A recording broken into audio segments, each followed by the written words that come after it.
Let's see.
The sea-striped fiends send you to uproot the tree of the gods, yes? Go!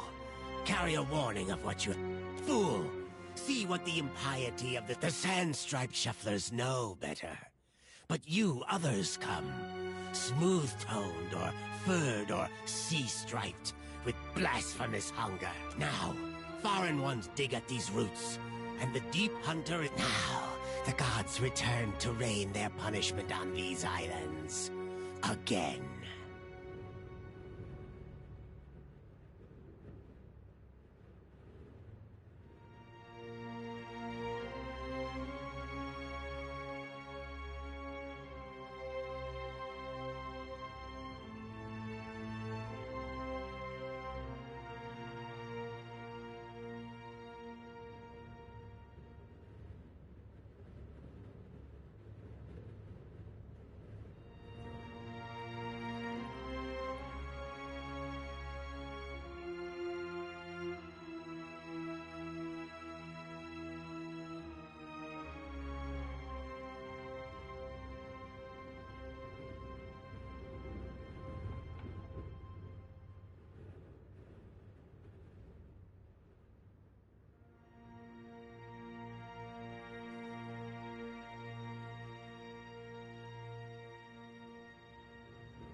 that shufflers must not disturb these roots, or the gods will destroy the islands again.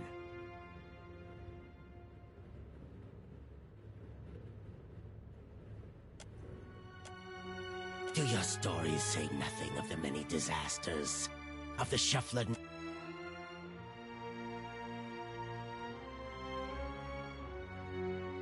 Wherever we sail, the beaches and spires of lost Ukaizo travel with us.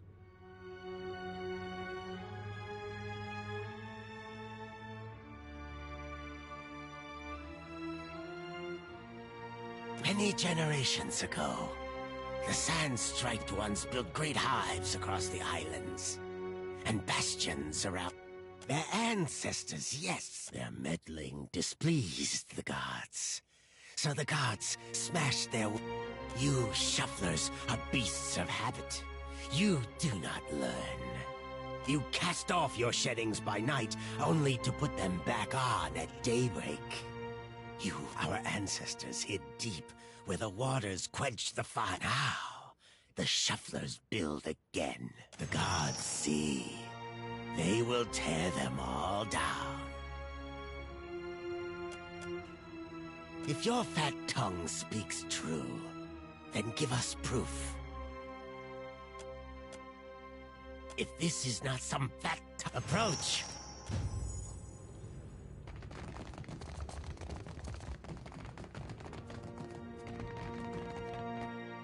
As your hand touches the dim Adra, you feel the same cool, pricking sensation that you did when you touched the pillar near Port Mage. You concentrate on the pillar.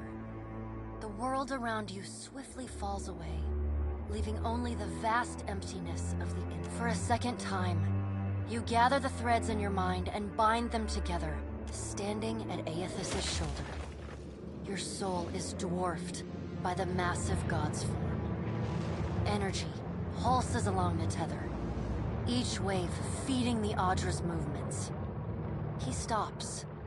His head cranes behind him, again accompanied by the sound of stone shearing and buckling. His eyes rest upon you. He does not reach for the cord, but considers you for a long span of silence before speaking. Your first attempt to contact me was brave. This second attempt, is it born out of desperation or something else? Why do you continue to follow me, Watcher of Cadnua? There was no malice in that act. It was a coincidence of time, place, and necessity. I am sorry for what I did, but it was done for the hope of a better future. It is I care for those I have harmed, but it is not enough to care. What I have done, what I do, is done out of love. And love requires sacrifices, sometimes awful ones. Aethys becomes silent. You can sense his presence advancing back along the cord between you. His energy flows over your hand, tendrils of light probing into the air around you. They poke and prod at the silent lost souls hovering in your vicinity. You are in a unique position. In spite of the work of the Leaden Key and Hand Occult, you have seen through our facade. You know the god's true nature. Without the benefit of your knowledge, few mortals would be willing to accept the true history of their gods. After all, we weren't.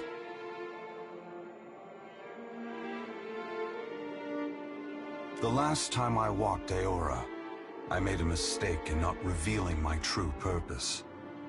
I believe you would understand it better than most. And after... Yes, I will tell you, but this is not the time. As I take this body farther from the lighthouse, the tether grows weaker, and I have already tarried too long. Soon this link will unravel completely. If I have not reached my destination when that happens, I will need to pull more souls from your... The edges of Aethys's massive form blur and dissolve. The huge figure retreats from you. As it moves, the tether begins to rapidly unravel. As Aethys speaks, his voice sounds garbled, fragmented, and distant. If you would know more, find me at the Ashen Maw in Margren's Teeth. I must rest there before I begin my final work. When I leave that place, you will not be able to follow. Before I go, I should return some of this to you. I still have need of the great power of your soul, but I can spare you this A pulse of energy moves back along the golden cord toward you. It feels familiar, comforting, even before it contacts you. The energy washes over you, flooding you with feelings and memories you had thought long forgotten, until they settle back into the cracks of your soul. And then the tether and cord snap, Aethys's figure evaporating into dust that mingles with the endless gray expanse. Heat rushes over you, and the uncomfortable sensation of the Audra Pillar's presence cuts off. The gloom of the in-between is pierced by the light of the living world. You are back in the lighthouse, no longer dim. The luminous Audra beside you is filled with warmth and light.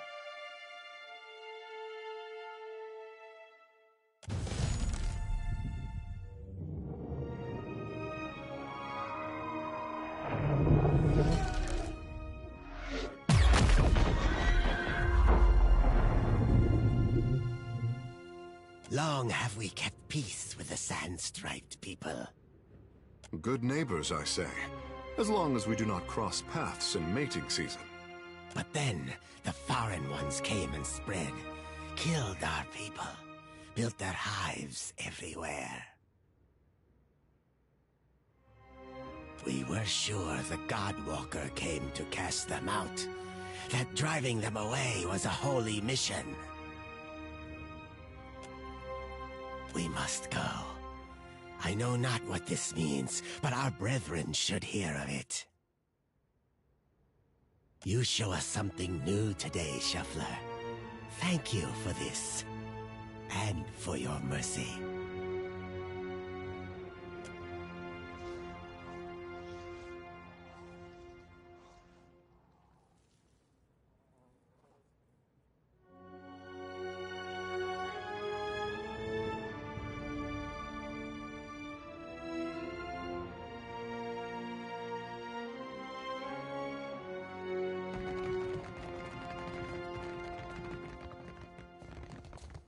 You must gather your strength before venturing forth.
You must gather your party.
Of course.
Don't let the door hit your scaly behinds on the way out.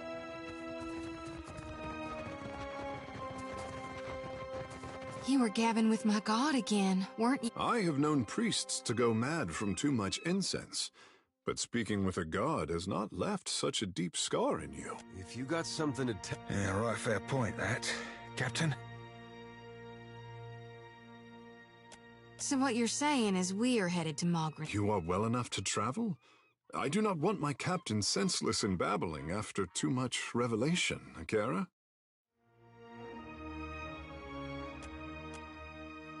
Careful that we don't sail too close, Captain. Mogren's teeth are sharp, and this handsome fish would make a handsome meal.